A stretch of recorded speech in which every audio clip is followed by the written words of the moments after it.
Let's bring it in. Welcome to the Facial Recognition Comedy Podcast, live right here. I am a face you might not recognize. My name is Tehran. Thank you so much for having me on the show. Thank you for being here. I'm Pallavi. And I'm Fizza, and we're you are. And you know what? You're the 2 out of the 3 facial recognition I like. I'm so glad that other girl's not here. Oh my gosh. That's what he's going to be. I don't even remember her name. We're going to even switch, and then you're going to say the same shit about me. Oh yeah, of course. You have an audition to go to. You're not better than us. I mean, I literally told him that we had to start earlier, and he was like, "Fizz isn't better than us," and I was like, "At getting auditions, she is." That's real. I mean, look, I didn't say it. That's all I can say is I didn't say it. But Zara is gonna come in a little bit later. Yeah, and Zara is dope, and we're gonna switch. So we're gonna you're gonna tag team like a marathon. Yeah, baton. Yeah, I have a question. Isn't this what you guys are fighting against? The fact that you guys aren't interchangeable, and here you are being interchangeable. Like you're tapping out, she's tapping in, and I'm not supposed to notice. Is that what? Well, we're not. That's the thing. Is you're still gonna feel a void when I leave. So she doesn't replace that void, but she brings something else to the table. Interesting. You know, so I'm going to leave and she's going to bring her flavor. I'm half brown. We got shit to do. We got to do what we got to do, you know? I know the difference between you guys. We have to get the 3 parts in Hollywood that are available to us. We all have to go get whatever, 6 roles? I don't know. But there's a whole slew of white husbands that would marry all of you. And that way, there's a whole bunch of Jonas Brothers. So you guys have a lot of hope. I just want to let you know. I mean, but see, all these white husbands don't have the Jonas Brothers stuff necessarily. You know? What exactly is the Jonas Brothers stuff? Shmoney. Okay. All right. Well, as long as we get that done. I didn't say it. I said it. The realest podcast on the planet. Right? Shmoney. Yeah, we wanted to have you on because we really enjoy hanging out with you. I enjoy you guys too. You get the brown struggle. You're a stand-up comedian. You are all over the Laugh Factory. And you've done a bunch of TV and shit. I was on my way to my therapist and I saw you at the Laugh Factory on the marquee. Yeah. I was like, oh, I'm going to see Tehran. I'm like, look at that. That's what's up. I know. I love when the pictures pop up and you're like, my friend's up there. That's what's up. I actually love seeing you guys being in newspapers when you're doing shows in New York. Oh, shit. And getting calls. Shit. That's a real thing.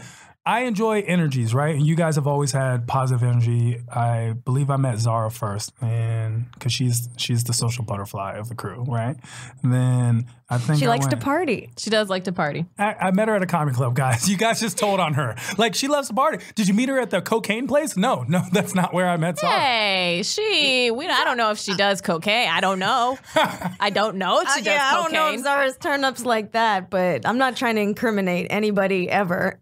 I don't think cocaine's illegal in Los Angeles. I really just don't. You don't think? I don't think. I'm pretty sure they've legalized cocaine. Yeah, well, it's definitely that's how legal like people. in Vegas. Who said it? Somebody was like, marijuana is legal for white people. Right? No, that's so real. Don't listen to my interpretation of the law. I said it's definitely legal in Vegas, but then now, like, I don't know if some child is going to hear that and just okay. Yeah. Yeah. Children listening to our podcast, please don't do coke in Vegas. Actually, how about what Fizza just said? Children listening to the podcast, don't listen to this podcast. No, fuck that. We got some young brown girls. Fuck that. Listen to our fucking podcast, you bitches. Okay. All right. There's some younger brown women that I think listen to the podcast that are like encouraged to be more themselves. Are they children? Do you want like a 5-year-old listening to this podcast? I mean, well, not necessarally this. Maybe like 15. Yeah, I would say 12 and up, right? Which episode? Yeah, it depends on the episode. You know, because were we safer on our Christmas episode? Hold, please. I've actually listened to your show. Wait, what? Yeah. Which episode? So I have listened to several episodes, actually, guest-wise. Did you listen to the one yesterday or last week? I did not listen to the one last week. That one was pretty good. I didn't. Because you guys were off for a little while. I didn't even realize you came back last week. So don't do that. Right? No, we've been on for the whole time. Yeah, we never took any time off. You missed a week. No, we didn't. No. We didn't miss Christmas. We got New Year's. I didn't get a. Maybe I just didn't tune in for New Year's. It's fine. But what ones did you listen to? I'd have to think of the guests. Okay, what did you listen to a lot of podcasts. I listen to a lot of podcasts. Yeah, so you're a podcast I actually started listening to your podcast when Pallavi, actually, you hit me up about this podcast and told me to come in and do it. This was like a while ago. Yeah. And then I couldn't do it that day. Yeah. And so I started listening to it. Hey. It's on my weekly rotation. Aww, that's so you cool. guys come on, regardless whether I want to listen to you or not. You come on. That's like me at home with my family. Yo, that's real. God. So I actually listen to your podcast. That is so dope. And I don't know if I want a 5-year-old listening to this. Okay, I understand That's that. fair. You don't want your 5-year-old. A 5-year-old. A 5-year-old. Oh, so okay. So I'm actually blanketing 5-year-olds. We do say a lot of stuff. but it's very real. You guys talk about real stuff. So do you think it is important to protect kids from like certain types of realness? Just like certain information, I guess. Like I think I think most like where the country is right now, I think how standards are evaluated for like TV, movies, music. People are more worried about like being graphic sexually than through like violence or whatever. And I think I would steer in the opposite direction. Like I would be more afraid of like them being exposed to like violent things as a child because it's scary, it's traumatic, you know. So I think I'm more scared of that stuff being exposed to them too early on. But like sex talk. I feel like I don't know how I would do it, because I don't have kids, but I think I'm not afraid of saying what actually happens, you know? Because it's just life. Yeah. But I think you don't want them. But would you be like reading a book about it to your like 3-year-old? Like what book? I'm like 50 Shades of Grey. Yeah, I mean, I might write a child's book about like the beautiful act of. Yeah, if you were to write one that's specifically made for children, then and it's accurate and all that stuff, then maybe a book about taking a shit. I learned how to shit from a book. Everybody Poops? No, not that one. Oh, okay. It was actually called Two Girls, One Cup, the novel. And the novelization that's probably not something a 5-year-old should be reading. Yeah, Fizz, like, what's going on? That's the thing.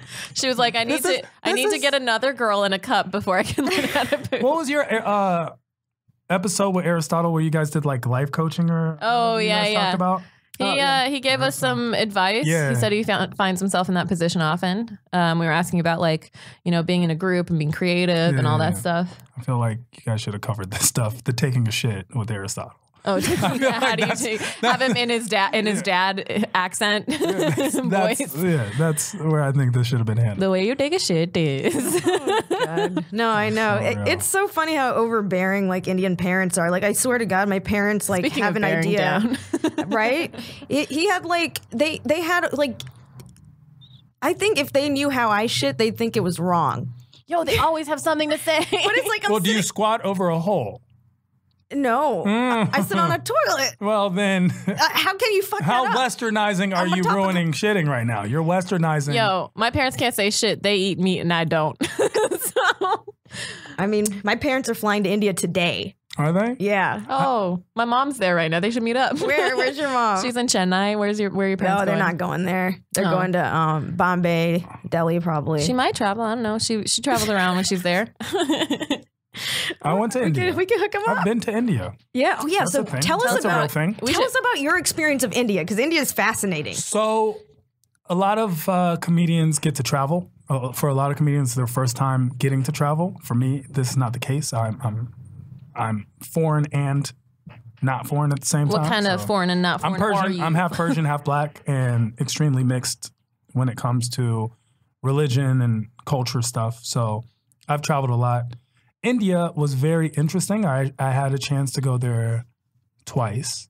And one time was with Raj Sharma and Veer Das. Nice. This was when Veer Das was doing the Pajama Jammy Festival, comedy festival, and it was like a thing. You know Eric Schwartz? I think he did that. Eric was actually on the same tour with me. It was myself, Jeremy, and Eric Schwartz. We had an interesting time traveling. That was a fun time. I had no idea you were on that tour. I had a great time with. How cool! Yeah. How long ago was this? This was maybe 3-4 years ago. You know how everything just blends into one. Yeah, for real. I was just thinking in terms of like Veer Das' specials, because he's had 2 drop on Netflix. Oh yeah, it was way before that. So this is like Veer popping on off his way up. Okay. And we could tell like Veer's special. He's a special storyteller. He's just a special guy.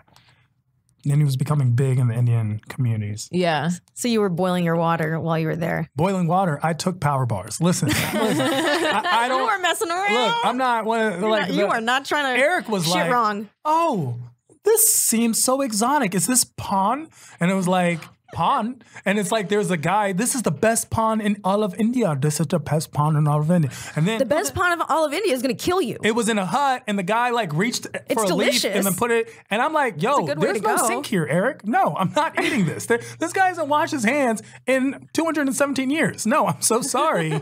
I'm not eating pawn. I just know. And then everything, of course, is with masala. And I'm like, yo, no, can I have French fries with masala? No masala. But with the masala, it's the masala. No, I don't want masala. Yo. Okay, chips masala. No masala. Did you go to South India at all? We went to. How far south did you go? We didn't go that far south, so we hit. Because it gets spicier as you go south. Yeah. Once you get to Tamil country, that's my people. You're gonna die. You're dying. Yeah, we were raised in fire. Pani puri? Pani puri. Oh, I love the shit out of pani puri. I don't want spiced water. I love the shit out of pani puri. Actually, it was my favorite thing when I was a kid. I love. Do you know what's fucked up though? I remember at my cousin's wedding in the mehndi ceremony, we all have henna on our hands, all like not dry yet. The food that they choose to bring in is pani puri. Like it's these little like things of bread that you like poke a hole in it and then you pour water and like all of these things into. It's like the messiest shit to eat. And they're like, you know what we should do when no one has hands? Yeah, we'll have pani puri. Half of the ingredients are like liquid. Yeah, it was the dumbest shit. But it's so good. So good. Yeah. Puri's like a fried bread. So it's a crispy fried bread. I understand what it is. Okay. No, we're telling the people. Yeah, but we know you know. That's you guys. When brown people try to trick me, don't trick me. I know. You know what I'm saying? I know the secrets. Don't trick me. I know what things are. When I say no, I mean it. Who tried to trick you in India? Everybody in India. But trust me, this is the best. You know what else is the best here? Salmonella. And I'm just not going to try that. I'm good. I'm good off that. I was throwing hand sanitizer in people's faces. Like, listen, I've been to third world countries before. Yeah. I don't care what anyone says. And look, the United States of America, for all its faults, is still the United States of America. You know what I'm saying? Yeah. It's still the United States. We're over there talking about Flint water. Yeah. Flint water is Aquafina in the rest of the world. Okay? It's Aquafina. Yeah, in some parts of the world, absolutely. I'm counting all the parts of the world. I'm talking about Italy. I'm talking. You're not better than us. You know what I'm saying? Are you sure you don't have a shirt that says you're not better than me? Because you need to. That's like the thing that you've said over and over again the last 2 days. That's the whole You're not better than me. You're not better than me. Do you have older siblings or something that you have? I'm the oldest. You're the oldest, and you have how many younger siblings? We're a total of 5. We're a little clan. And you went to law school, and your little siblings are also killing it. Went to law school. 2 sisters. One's a forensics pathologist. The other one is a cardiothoracic surgeon. Damn. Yeah, everyone. And then my brothers who aren't so academically intelligent. One owns a dealership. One owns a gas station. So entrepreneurs. Persian.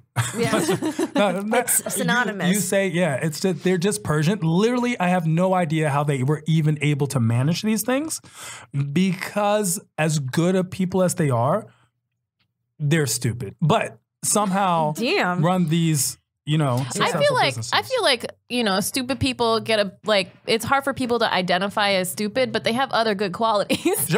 Both my brothers are great people. Yeah. Sweethearts. Yeah. Did you guys grow up here in LA? No, I'm from DC. Oh, okay. So, is there a big Persian population in DC? After LA, the second biggest Persian population is Washington, DC. Oh, damn. I had no idea. That's the thing. And when I say second biggest, it's nowhere near LA. LA is very noticeable. It's very noticeable. Who's Persian? My dad's Persian. My dad's Persian. Mom's black. Where'd they meet? College. Iran hostage crisis. That's what everyone's waiting for me to say. Everyone's waiting for them to be like this story. They were in the building. And then my father was one of the hostage takers. My mother was one of the hostages. And then he freed her. And it was like not without my daughter, but in reverse. Like people are waiting for this grandiose story of how it worked. And then they start talking about my dad as if he's Martin Luther King. Your dad must be this progressive. He's such an open-minded person. He's such a beautiful person. No, my dad is very Persian. He's Persian. He's conservative Persian. Honestly, he's racist. My dad is racist, conservative Persian, like everyone else. What type of racist? Yeah. the kind that doesn't like anyone else, right? So he's racist, equal opportunity racist against whites, against anyone who does something, he will find fault for their entire culture. Is race a big focus for him? Or in your family? Is it? That's a good question. I would say yes and no. So as much as it came up, it also didn't come up. So it didn't come up at the right times. Oh, yeah, I get that. Yeah, it didn't come up when it was actually a racial thing. They would be like my dad would be like, no, that's not why. And that's like, no. The police officer called me a nigger, Bubba. Like, no. That's like, no, trust me, he's a nice guy. He's look. But then you'd watch something on the news and be like, look, the white people, they're going to kill everybody. Like, it's the same guy. That's the cop. It's the cop who pulled me over he's like, that's just how it comes out. Did you feel like, because you present as black? Yeah, right? I look black. Yeah. So do you feel that you had to find identity with your mom more because of that, because of the situation with the cop and things that you went through growing up? My parents did such a good job of not making that a focus by not being aware of it themselves. So they inadvertently did a good job of it. They didn't mean to. They were trying to be racist. Like they were trying. Like my mom would say things like, "Oh, because your terrorist father, blah." But because they did it so funny. Casually. Oh, it happened all the time. That's so funny because my mom does the thing where she's like, "Well, your father's side," exactly. but you can't call him a terrorist if they're both brown. Well, that's the thing. My parents were both, but they did it in such a way that it was so normal that we never focused on it and felt pressure to be one or the other. But I mean, outside the home, though, you'd experience these acts of racism, right? And then your father may not identify with it, but did your mom understand, with the whole cop situation or with people calling you the N-word or, things like that? Did you try to go to your father and he's like, no, that's not why. And then you're like, well, maybe mom will get it. Because I've heard, black families have to tell their little boys, be careful, show your hands, That's a real thing. I saw something, Facebook fodder, in which it was one of the, very rarely do I cry. I cried when Fresh Prince, when the dad leaves. That was, Who why didn't? doesn't he want me, man? Why did he want me? Yeah. Why he leave? Those are times and that was the only time. Yeah, that was when I... You didn't cry when Aunt Viv switched out? No. What? Aunt Viv switched out. I didn't cry. My grandma died in my arms. That wasn't a little disorienting? And I was like, where's dinner, right? Wait, what? No, that didn't happen. Comedians. But the concept is I saw a video once in which a mixed kid, half black, half white, father died when he was young, white mom raises this kid, gets pulled over, and he gets shot by the police. And the mom says, because I never taught my son he was black. And it's so sad. She's like, and if you see, it's a portrayal of what happened. And the police officer pulls over this black kid and his friend, who happens to be mixed as well. They're in the car. And the black kid responds to the police officer the way any normal white kid would. He questions the authority. He says, why is he getting pulled over? He's just basically argumentative. Nothing that would be out of the norm for any white child, but would be something that's very apprehensive and treated in such a way in a black family. It's something that's talked about. And she's like, she just never knew. She never knew. Wow. So in my family, my mother is very, very super pro-black in that way, right? So she is a lawyer. She's the commissioner of HUD. She's a commissioner of HUD, not Ben Carson, but she works directly under him. She's been working there basically her whole life. She fights for housing, urban development. Exactly, housing, urban development. She fights against gentrification and equal housing opportunities and things like that. That's her life mission. She loves, that is her passion. That is that kind of stuff. She loves that stuff, right? So, funny enough, she was also the one who made it a point, don't just blame being black. That's not an easy enough excuse. Yeah. There are opportunities, and if you have to work twice as hard to get half as far, then you have to work 4 times as hard. Yeah. And that's what she kind of raised us with.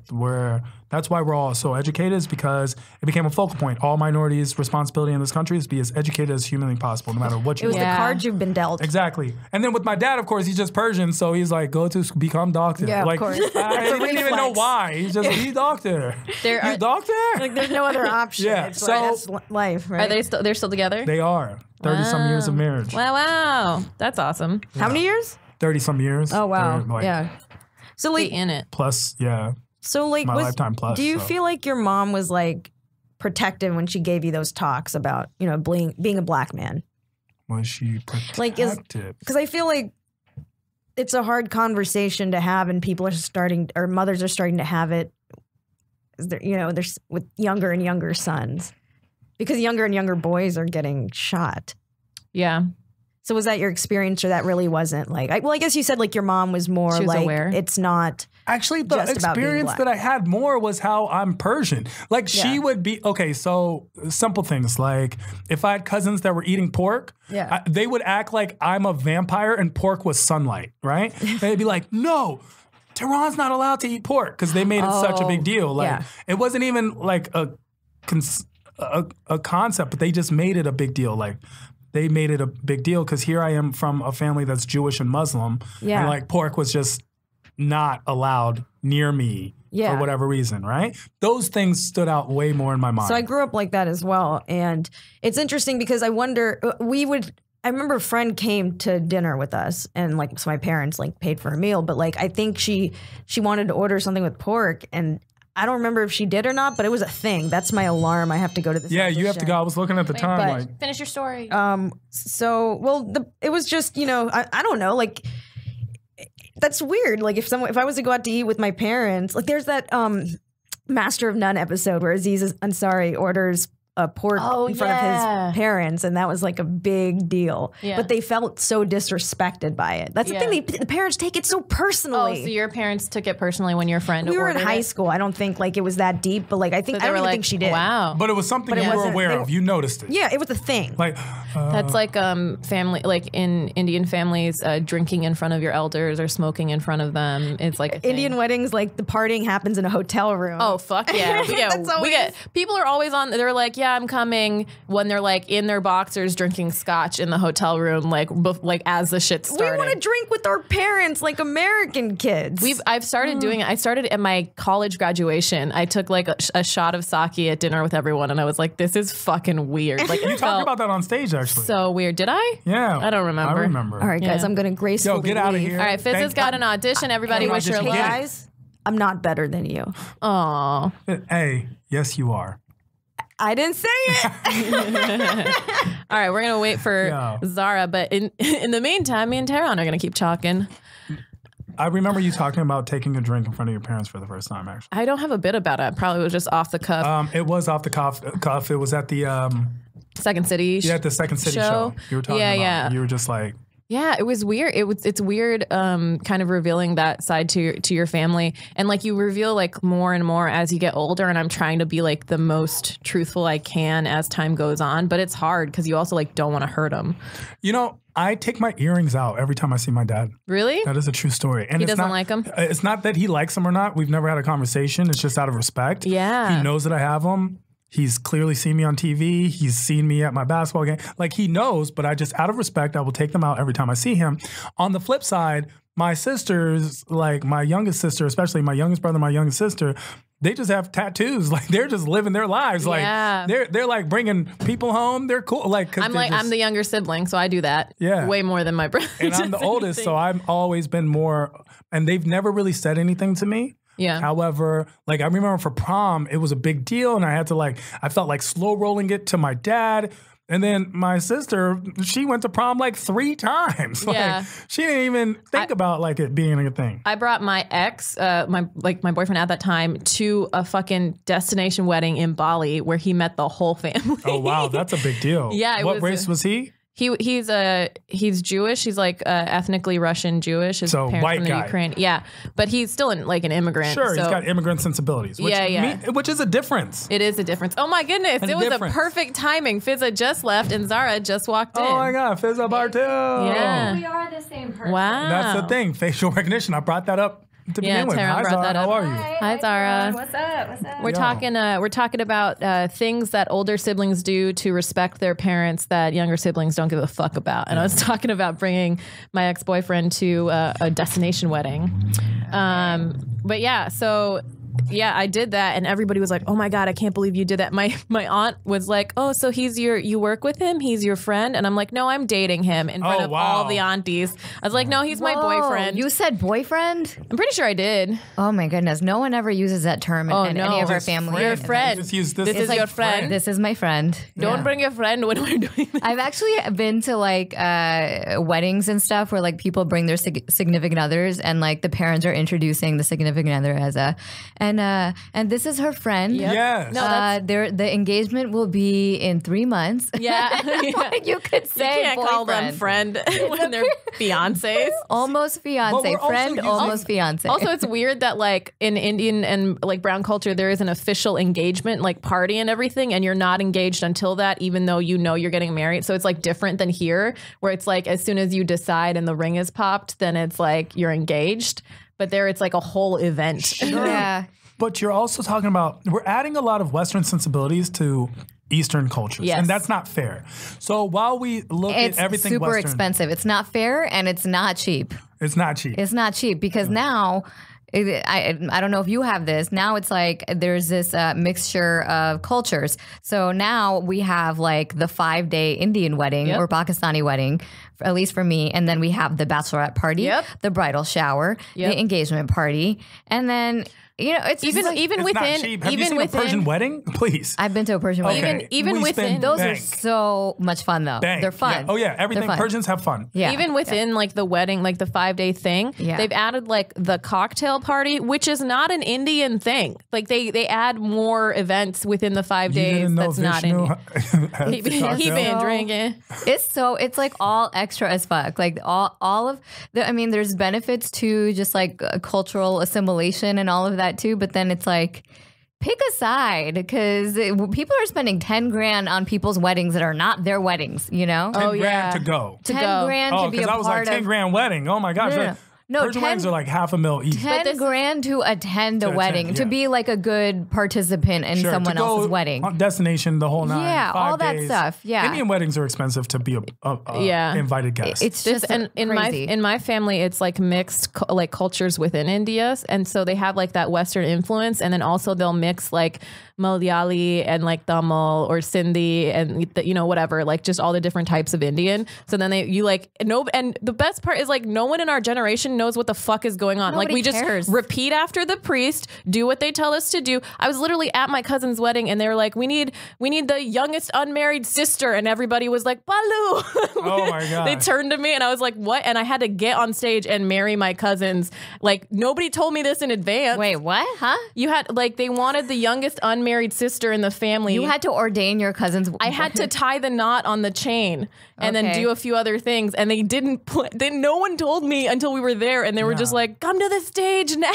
If I'm gonna be brown, I'm lucky to be Persian. Let me just throw that out there. Like I've been around. I'm very familiar and I feel the Persians win like brown. Persians win brown simply and somehow get the worst rep in the news. I feel like I'm going to get backlash for that statement. But look, you probably will. But the truth of the matter is, and they get the worst rep because of everything. Like, oh, look at they have to cover and all that stuff. Which actually in Iran, most girls really cover the like crazy loose. Like everything you think of Persians is actually that what loose way girl more means? Saudi Arabian. No.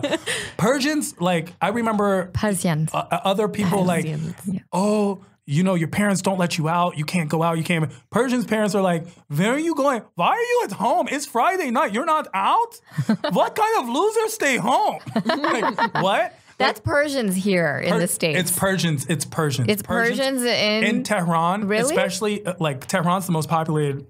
It's not only is it a great You were name to named name after it, the capital. I was, but it's the most popular. And honestly, every Persian, when you go to Iran, the number one thing that you leave Iran with is going, these people party 10 times hard. I had cousins that left Iran and came to America and were like, America's so boring, and went back to Iran. Wow. Because Iran was so much more fun. I for them. believe that. I That's believe like that. my mom's side. They like all like drink and party. Are they wealthy? Are they well off?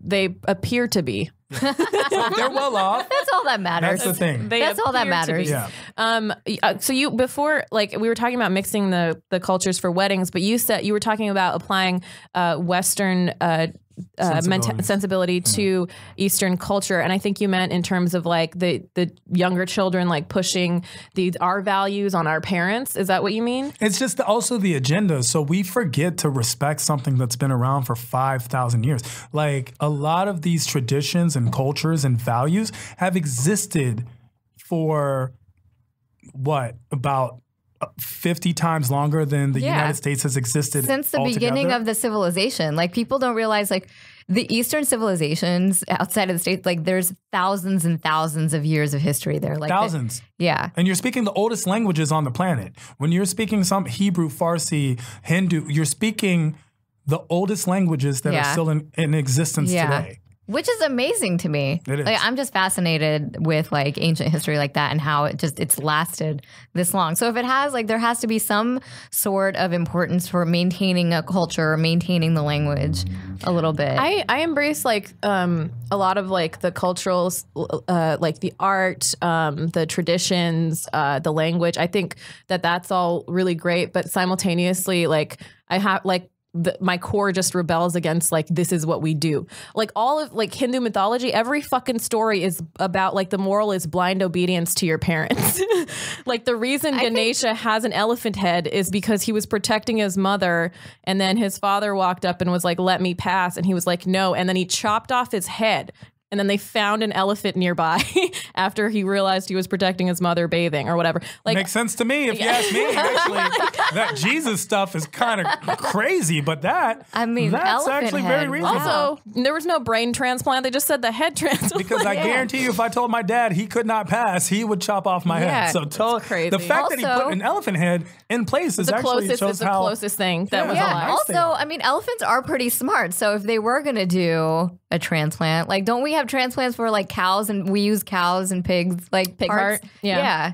So maybe, I mean, I think the Hindus were onto something. Great. You never know. I think that's part of the reason I'm like super rebellious is because I kept reading these stories and I was just like, it just says follow your parents even if they're wrong. And I was like, fuck this. Like, I don't want to like go like blindly follow anyone. This is why stupid people exist, because they have stupid parents. That's so funny. We took such a different moral. Here I was thinking, and this is why I don't ever want to have daughters to question me, because clearly they're the more intelligent of the two genders. And you're like, this is why stupid people exist. We just took different morals from the same story. That's the beauty about Hinduism. We even call it Hindu mythology. If you're like, I'm a Hindu now, you could be a Hindu. Like, it's pretty chill.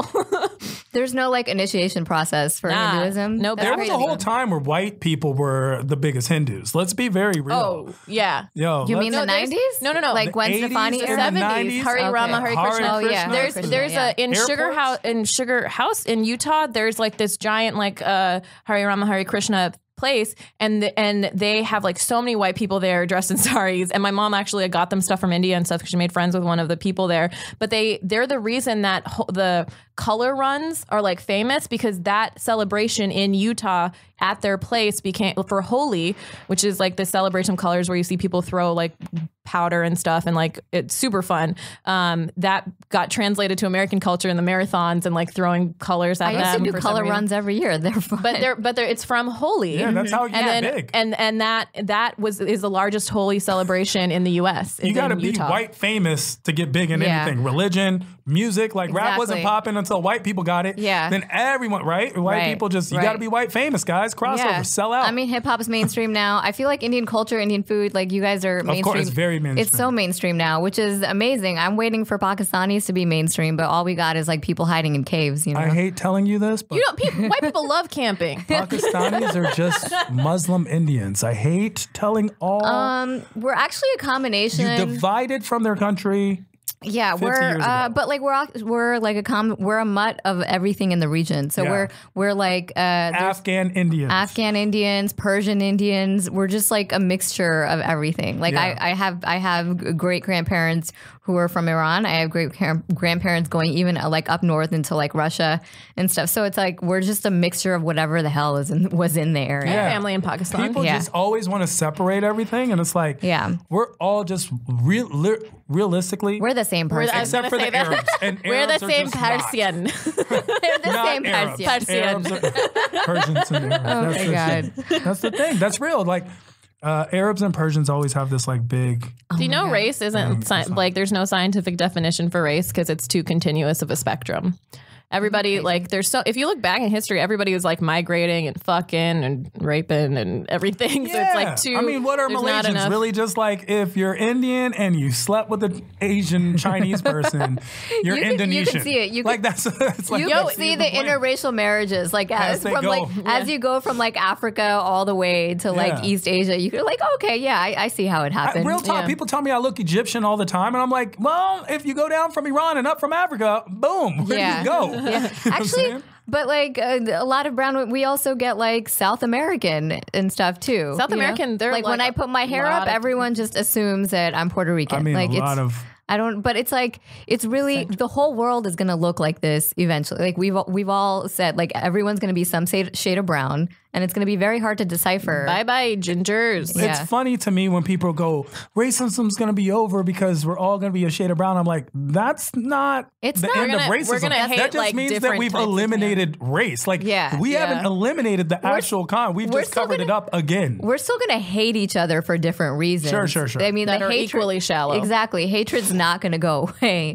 Because just find something new. We all still need like something to like feel better about ourselves and put down somebody else for. So it's not the blue eyes. Like, you can't trust them. You can't trust the people with green eyes. Fun fact: there's only 2% of people in the world that have green eyes. Yes, it's evolutionary though. It's like to protect your family and to like bond with people and make sure that you provide for your people and like like save yourself from everybody else. It's tribalistic. Mm-hmm. Yeah. Personally, I blame the Jews. Anyone else? Okay. And I'm out. So signing off. Dude, another fun fact, and I think like Muslims have a branding issue too. Big time. Yeah. Huge branding issue. Huge. Yes. I know Aziz talked about this in his like whatever, but like okay, Aziz Ansari. Oh, I haven't seen this. Oh, Ansari. He's like, yeah, if you guys just like Muslims, if you just do fun shit, like people say like, oh, what a whimsical religion. You're not blowing things up, But my thing is, there's 1.6 billion Muslims in the world and only 14 million Jews. And for some reason, everybody hates Islam. Everybody hates Islam. And it's like, what's happening You here? don't hate something that's not in your neighborhood.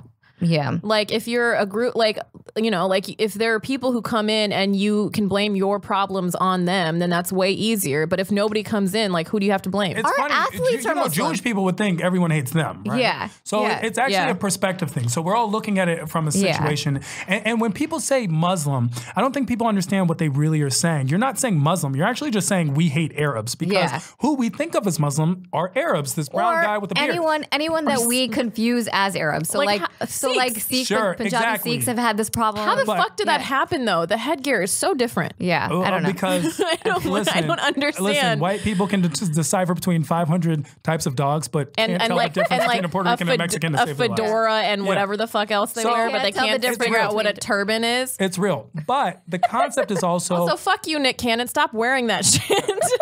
Stop appropriating. He looks... Okay, first of all, he looks fucking ridiculous. He looks like he was trying to get cast as Will Smith's part. Like, he looks insane. And we all just were like, keep hosting Wild and Out and just nobody care.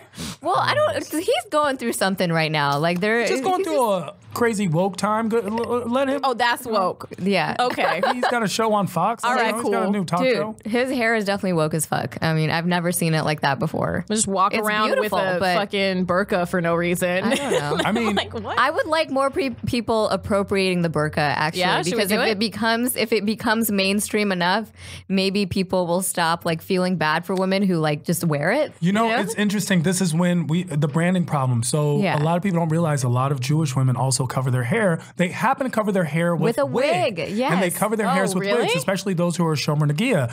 And it's just an interesting dynamic. Also, African American women have been wearing wigs forever. No one gets mad at nuns for covering. Exactly. Like no one goes, oh, look at these oppressed nuns. It's just interesting. What it comes to play is when the women are made to cover. And that is a thing where a lot of women who don't necessarily want to cover, we see places like Iran or in Saudi Arabia where where everyone thought it was mandatory to cover, even though it's not. It's just frowned upon by your family. And so a lot of people feel obligated. It's when you enforce your beliefs on other people. And that's why when I say when people look at Muslims and think just Arabs, is because that's who they're picturing. And if you're not picturing an Asian person and being afraid of them getting on your plane, then you're not picturing a Muslim, because that's what most Muslims look like. They would be Asian. They would be, if anything, Indonesian. They would not be Arab at all. There's simply just roughly about the same amount of Arab Muslims as there are Christians in Nigeria, for example. And yet you would never perceive that. It's very...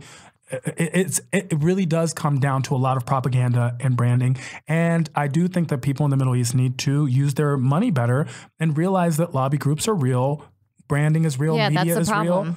I've actually had I've had this debate with Jewish Americans where they say, well, like if someone was giving Jews a bad name, like they are giving Muslims or Arabs a bad name right now, the Jews would be all over the media shutting it down. Why I'm gonna take that as a soundbite? Yeah, why aren't your people doing the same? And I said, aren't we? Like, because in my world, I like all I see is people like trying to, you know, say like this doesn't represent all of us. But then you're right, like Fox News hasn't picked it up. Like no one.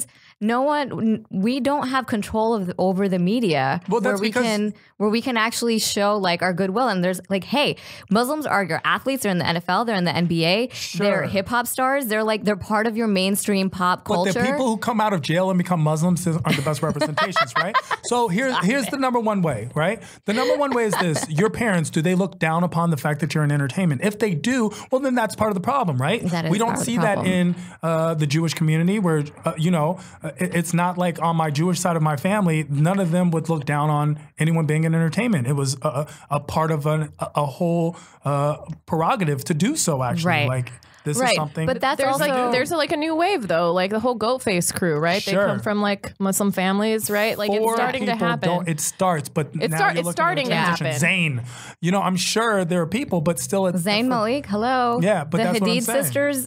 Well, they don't really count, but are they? They're half. Well, Muhammad's Muslim-ish, sure. So they weren't really raised in that cultural dynamic. I mean, they don't really express it as part of their identity, but then they're also... But they do. But they do. Gigi's a little more expressive. Bella. Yeah. I mean, they don't hide the fact they don't hide it. Yeah. It's something that plays. They're just not... They weren't just raised in a very way where they would be acclimated to it. I think it's also like a circular problem, right? Because like people like within the culture have a hard time like allowing their children to express it and to be in like entertainment and everything. And then when there is all this like after 9/11, all this like horrible feedback, then people don't want to be expressive about it because they feel like they'll be punished, right? If they like are open about like their like religion or their beliefs or whatever. But it also pushes you all the way to the right? So the concept is if someone keeps telling you wrong, then you start grouping up and trying to prove how much more right you are, and like us. Well, that's the thing. No, not like you guys. What do you mean? I'm talking about. What do you mean? You mean us guys? I'm talking about like facial rec rolls. Yeah, actually, you guys are doing it in a great way, in a positive way. I'm talking about that kid who was bullied for it, and so he grows up and becomes extreme extremist. Yeah, and honestly, to be very fair, even if you drink too much water, you drown. Like the concept of too much of anything. Yeah. And they're like, you're looking at things, and it's like, I'm right. I had a conversation, but that's still a very small minority. But but a loud minority is a large majority. And that's the problem that we're having. And we've talked about this in prior podcasts. That's how stereotypes work. Where it's always the loudest person in the room that really does not have anything substantial to say, but somehow they have this platform. I take that personally, Zara. You're not the loudest person. No, she's not. Not in this room, maybe. No, not the loudest person. But it's like it's always craziest. It's always the craziest, dumbest people that are loudest. I didn't say this. This isn't. Whoa, what? No, I'm not on board. I'm not on board with this. She's crazy in a smart, brilliant, amazing way. I'm not on board with this. I'm not joining this group. We've talked about this. I can't believe these Muslims are insulting me. I'm not insulting her in this particular instance, right? I'm only half. I don't even really know that part of my family. Hold on. Wait a minute. Okay. Okay. So here's the thing. Like, the flat earthers are just loud as fuck, right? They don't know what they're talking about, but somehow B.O.B. They've created this movement, right? Because they're loud about it. All the moms that are not giving their kids vaccinations, they're loud as fuck. Johnny McCarthy. You know? They're loud as fuck, and they had a platform, and now, like, then there was, like, this measles outbreak, you know? So it's just, like, that's part of it, right? Like, it's a strong minority, which you're saying, they're loud. But it's the same strong minority we get when it comes to being offended or anything of that nature, right? So the concept is... I'm offended that you're offended. The few bad apples will always ruin the bunch. We always know this. And unfortunately, given the state of affairs, on top of propaganda, on top of government media agenda, things of this nature, this is where it's at right now. So it's up to us as people to prove how good brown people can be, but that's how stereotypes work. People think they think welfare, they think black people. Well, actually, black people are not the people who use welfare the most. And clearly it's not illegal immigrants either, because you can't use welfare when you're an illegal immigrant. Mm-hmm. By far, it's 67% white Americans, just because there's that many more white people in this country than there are of anyone else. Yeah. But no one, because the stereotype precedes facts. And that's something we should be careful of. And it's not the individual's faults. It's a lot of government's faults. You see the government of different countries being oppressive and using the guise of religion to do so. Mm-hmm. And that's what the thing is. A lot of people who, even the people who cover and wear hijab, but look at another girl and says, you don't cover, you're a whore. That's part of the problem. Some of my friends who are from Closest India. friends are whores. That's how I roll with my crew. That's Zara. not No, I'm untrue. kidding. Some of my friends from India who came here, I was asking them like what surprised them the most when they first moved here, and they were talking about how conservative it is and how religious of a country it is. Because when they you hear about America, you hear about freedom, and then you come here, and then you're just like, there's so much inundated with it, Christianity and like I don't know, it's overwhelming for people and what their concept of freedom is. It is, and something that I want to point out, because as comedians, the criticism is, oh, look, black comedians go up there and talk about race, or brown comedians are talking about race, or even female comedians are talking about their period again. And you saw my set? The thing Do that male bothers comedians me, not talk about their dicks? it's not that. You know? The concept is that it's such a big part of your existence that I also wish that I didn't have to talk about race. Yeah, but I saw Marina Franklin, who's super funny, and she did this set where she was talking about how she like was at another show, and this white dude got up and talked about like horses for 20 minutes, and she was like, "Oh man, the freedom! I would just love to talk about horses." She was just like, "But I can't." But exactly. That's it's not as it's the lack of free where we have to address something that's a big part of our experience. That's the concept of comedy. Well, it's our identity, right? Exactly. Our Like, identity if I is got up part of there, our experience. Your culture, your upbringing. Yeah.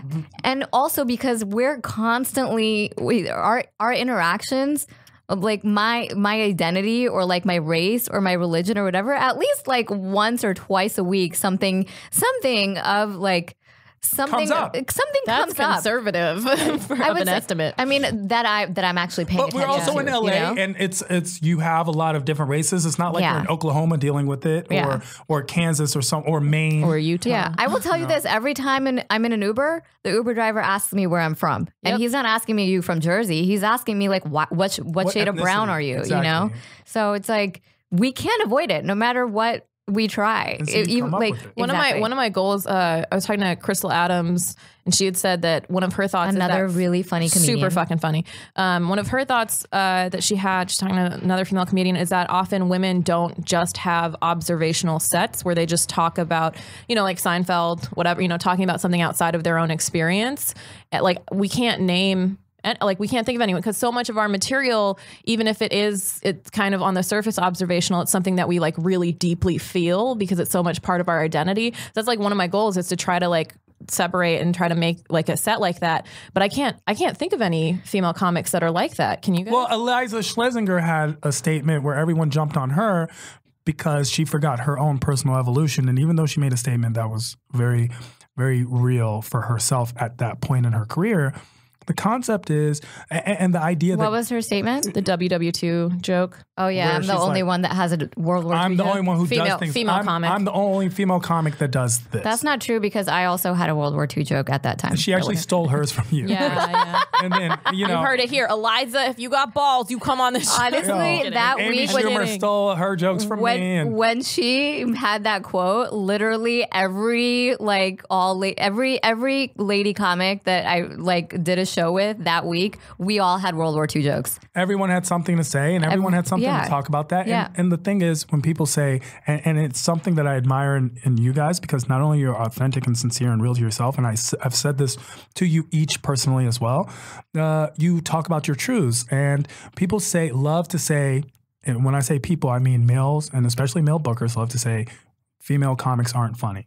And when they say stuff like that. Are they still saying that? They're still saying that. And just because they're not saying it to you or they're not saying it out loud. You mean they're booking Tiffany Haddish as their headliner, but they're still saying female comics aren't funny? When Tiffany Haddish did not have a good set on New Year's, a lot of people was happy. Wow. A lot of people were happy. A lot of people felt vindicated and validated, right? Okay. So the problem is when you say female comedians aren't funny, well, let's find out why. Okay, let's assume you're right. Are you giving them as much stage time as their male counterparts? And if the answer is no, then practice makes perfect and you're not allowing a female comedian to grow. But also, like when I'm at an open mic and I see the last woman leave the room, I know my joke isn't going to go, my period joke or whatever, isn't going to go over well. Like I've been in a room where there's been one woman and it fucking kills with her and all the dudes are like, what? Like they can't, like it's not always for you. Outside of it's not for you every time. Exactly. And if we can't practice in front of you, then we can't get on stages and that is 100% true because I've done rooms, I've done the Laugh Factory where I'm the only girl on the lineup and that happens a lot, you know.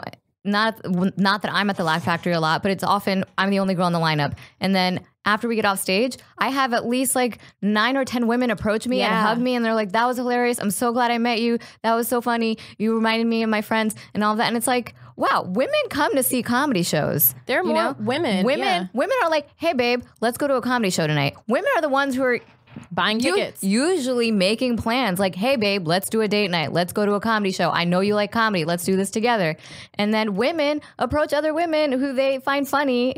That happens to me. That happens to me. I'll have women come up and approach after, and they'll be the ones who are like, oh, I identify with what you said. I loved it. Even if I had a bad set, they'll be like, I don't care. Like you were so funny. Blah blah blah. I want to look you up. I want to find you on Instagram. And guys will come up and be like it, sometimes they'll be supportive and sometimes they'll give me advice. Yeah. Even if I had the best set, sometimes they'll give me, and they're not comics and they give me advice. It's always great when males give you advice who aren't comedians. That's the best. That's the best. But so how can we change this? Is there Honestly, a way to possibly change this? I don't know how we can change this. I know how I can help change this is I book a very diverse lineup on and I shows. Appreciate that. Yeah. Your lineups you've are been always on my show. You're going to be on my show in the future. And the concept is, and I reached out to you, Zara. You didn't even have to ask me. I was like, I would love to have you on the show. Yeah, and it was a fun show. I mean, I always have a good time. I love doing that room. It's just if there was a way,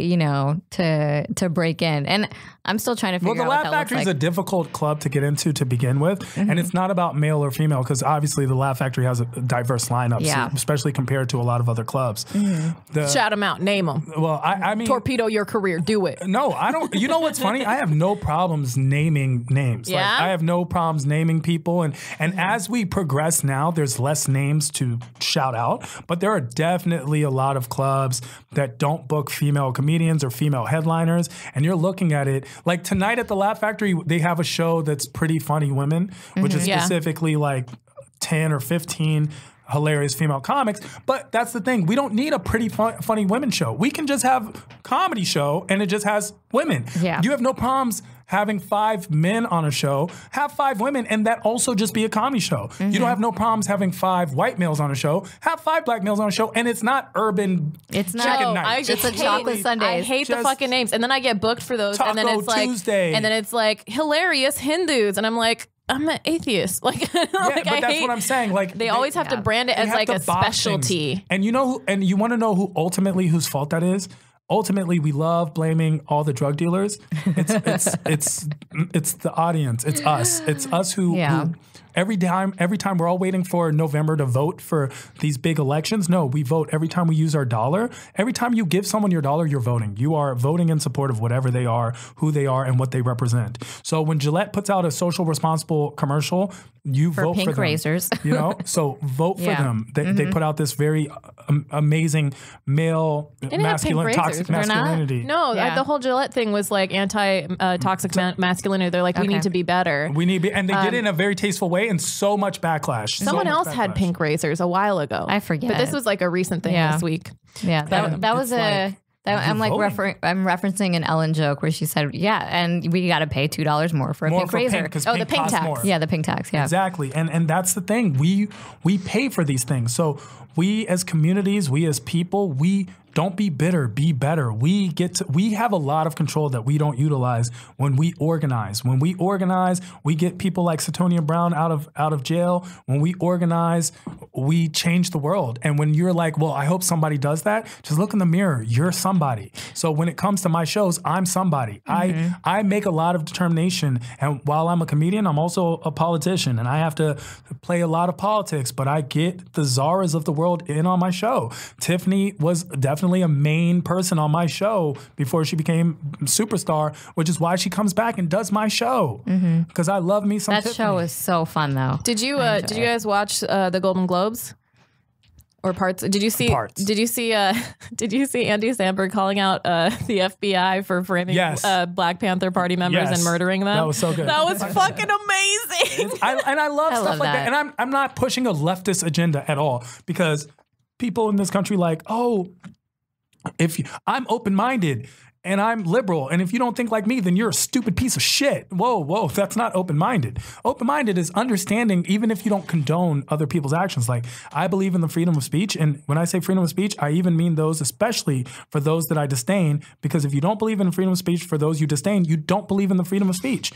But I also believe in sharing ideas and having this dialogue and conversations and talking about these things. And people don't want to. They just want to get mad. I want to say something that I only have told like a couple people. So I don't know if this is like a terrible thing. You're pregnant. Yeah, it's gone. No. Whenever I've seen like a white male comic get on, it's only been white male comics that I've seen get on stage and like say the N-word. I've never seen it work out. Like, I've never seen it be worth it as a joke. And it bothers me. Like, I feel weird about it, even though like I'm not black, but I like it, and so I hate when I see it, but I also know there's got to be people on the edges like pulling at the boundaries. Like, there's got to be people like breaking the rules, like in that way. And so like I hate it, but I'm also like, it's kind of like somebody's got to do it, or like somebody's got to do something. Not necessarily that, but like, you know what I mean? Be funny. Yeah. Here's the thing: the crime of a lot of comedians when they're like, "Man, these people are offended." Just be funny. Like, if you were funnier, people really wouldn't get offended. And if they did, this is a real thing. Just because you're offended doesn't mean you're right. But just because you're offensive doesn't mean you're right either. Yeah. And just because someone finds you offensive, it doesn't mean that you're also not funny. Yeah. You know, like, there's plenty of people who've gotten so much slack, like Kevin Hart, who I think is very funny. And, you know, people hate him for offensive tweets. So I don't think you can ever make anyone happy. So find your lane of what works for you.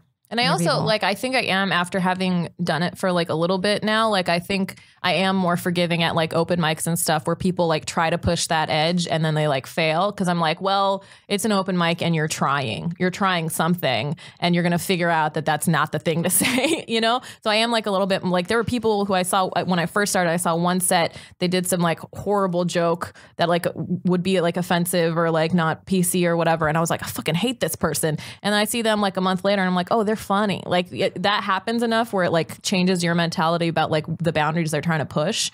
So like I'm more understanding about that. I don't know. I mean, have you ever heard of a comedian who's never offended anyone? I feel like comedy at some point in its evolution, like you're going to offend someone. By Seinfeld, but well, also this goes a couple of conversations back. Parents of the 17-year-old. No one's called me about Eric Schwartz.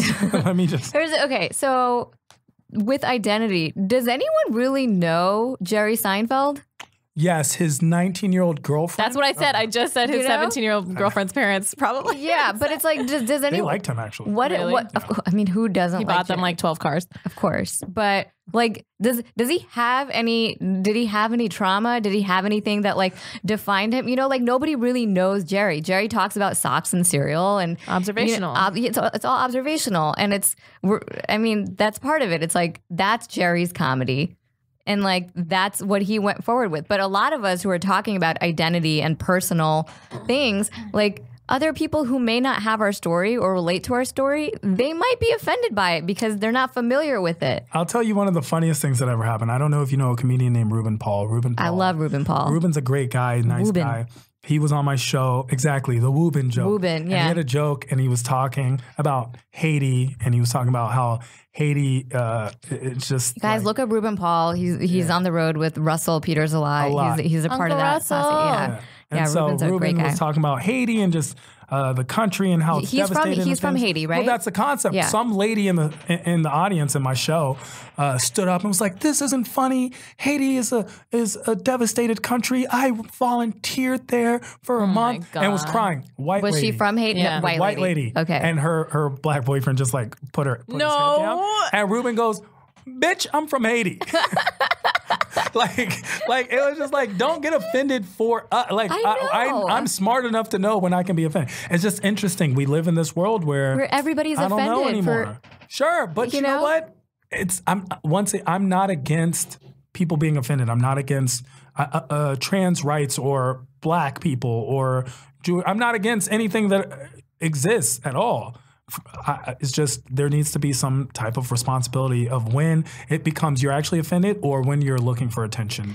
Also people trying to get those retweets. That guy who took the video of Tiffany Haddish. I'm like, this isn't fucking like call me when it's like actual action that's terrible towards people. And what I don't understand is like, you're coming to a comedy show. Sure. You leave your, like, whatever you're offended by or whatever, leave it at the door. Well, sometimes some comics push the boundaries and they are offensive. I remember going to the roast battle when it was on its up and up. And okay, the roast battle is like, it's not for everybody. It wasn't the two people battling. It was the white racist or whoever was in the corner who was Earl, and they would say things that I was like, that's unnecessary in pushing the point. I also don't like the roast battle when they're just like, you're so fat, you're fat. That's just not good writing. But sometimes they're very creative, and I'm a fan of Moses. I'm a fan of Rel. I'm a fan of Jeff. These guys, you know, especially Moses and Rel, when it's coming up, they fought a good fight. And some people are extremely creative, and some people are just mean. And sometimes it is just offensive. And like I said, the just roast because battle, you're offensive doesn't mean you're right. I mean, it's not for everybody, right? So if you are easily offended by racism, by like just, you know, like there's no rules in that show. Sure, but to me, it's like if a girl goes on there and all you can say is, "Oh, she's a slut. She's such a whore because she's a slut and a hoe." Yo, you need to stop. That's not funny. I do the roast battle. I've done it. I've done it enough times. That's not okay. And like it bothers me so much, and it also helps me win when my opponents all they have is like tit jokes and whore jokes and Muslim jokes because they don't go deeper than that. And usually when it's just those guys who have those jokes, I win. Because like I go after like different things. And so it's been beneficial for me because I know how that room operates now. But also that show has also done a lot for like people's careers. Sure. You know, and it's just another platform. When it's great, it's amazing. Yeah. This is true for like this is basically true for any show and like everything. It's like some people are shit writers, some people are shit performers, some people can do both. That's me. I'm both. I'm shit writer and performer. That's all of us. Book us. Come to my show. Just know it's going to be shit. I will write one World War II joke so I can get on your lineup. Okay, we've hit an hour. They have the open mic after this here at Comedy Pop Up. This is our studio. Okay, so we usually wrap up with a couple questions. Go for it. Who's your favorite South Asian celebrity? You. Oh, we don't count. Yeah, she's not famous though. You. We don't count. So sweet. If you guys don't count, I'm gonna have to go with Russell. Russell. Okay, Russell uncle. Okay, cool. And then we usually or the What is the lady's name from that TV show? Aparna. Oh my gosh. They were both on our December show. Really? Yeah, Russell hosted and Aparna was on it, and they fucking killed. It was fire. It was a great show. It was awesome. Yeah. It was awesome. So and then we usually ask, but you know so much about our South Asian culture. We usually ask if people have any like dumb questions about our culture, or has anybody asked you like what's the dumbest question somebody's like asked you, or like the dumbest way they've approached about you? your culture, about being Persian. The dumbest question it's not. The dumbest question that people ask me about being Persian is actually from Persians. When they ask me, what's your real name? It's Tehran. No, but your real name. Listen, Where are you really from? Listen, Sanaz. Okay. My name is Tehran. Do you understand that is my name? Do you know, I just recently found out that Arab music isn't Arab. His name is Abraham, and somebody gave him a nickname, and he's actually like Latino or something. Wait, I don't know. who is this? Arab music. Yeah.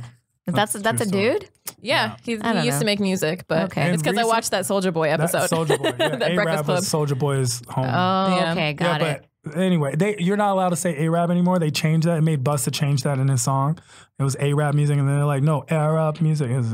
That's weird. Interesting. It was always like Arab music. Yeah, that used to go so hard. But then we found out he wasn't Arab. yeah, he's not Arab. Good to know. So Okay. so is there? Yeah, do you have any questions for us about Indian culture, or do you feel like pretty in South Asian culture? I'm pretty knowledgeable. I appreciate both of you and what you do when you're on stage. I hope that neither of you get stoned by. That's rude. How do you think we relax? Yeah, I know. I hope all brown women get stoned. You know, in a good way. Take a day off. Yeah. Get stoned. Sativa, go to the aquarium. indica, hybrids, whatever you're into, go for it. Go for Get it. stoned. No. Thank you so cool. much for being here. No, thank you Where guys for can having people me. find you? What do you have Tehran? coming up? Plug your show. Plug Mondays your and shit. Thursdays at the Laugh Factory. I am currently opening for Maz Jobrani, Finesse Mitchell, or I guess featuring for both of them. And Mondays and Thursdays at the Laugh Factory at 10. Let's make that number one thing. And find me on all social media platforms at I am Tehran, IAMTEHRAN. And if you don't know how to spell Tehran, I guess just watch Fox News. We are Facial Recognition Comedy on Instagram and Facebook, and that's also our website where you can find everything. Our Twitter is Facial Rec Comedy. We have a Sketchfest show San coming Francisco up Sketchfest. Saturday, 8 p.m. Cafe won't du get Nord. this, will they? Yeah, they will. This is coming out. Oh, No, this they is- won't. Oh, it's It'll be Thursday. over. It'll be over. It was You'll have dope as fuck, missed you it. guys. It was You so missed fire. it. It was packed. We all crushed. They said we're the next Tiffany. Whatever. The next show, our next West Side February show. 10th. February 10th at 9 p.m., which is the second Sunday every month. We're going to have a dope-ass lineup. We have merch now, you guys. Yeah, come to our show. We have shirts. merch. We have stickers. We're going to post it on our Patreon. We're going to post our videos from these podcasts on our Patreon. Ooh, I could Patreon. go for a pastry. Okay. Yeah, let's get snacks. All right. Yeah. I'm Pallavi Ganalan, PALLAVIGUNALAN. That's my website, Sheesh. my Twitter, my Instagram, my Facebook. Right? I knew you were going to say some shit. Back about to it. your country. Rebrand. Wow. No, fuck that. They're going to learn my fucking name. We're love that. trying to get her to rebrand to Kind Cunt. 'cause no, that's so Kind much Cunt. easier. Kind Cunt is my shirt. I have a shirt that say Kind Cunt on them, so people Okay. can buy them. Okay, so guys, my name is Zara Ali. My socials are really Zara. Zara is spelled Zahra. And Fizza Dasani is not here, but she was earlier. And her social medias are Fizza Dasani. Fizza is with two A's. That's Fizaa. Dasani is Dosani. Is it left? I'm playing both roles right now. You guys rate, review, subscribe, tell people about it. This is how we build a following. Come find us, and we're going to be in your city soon.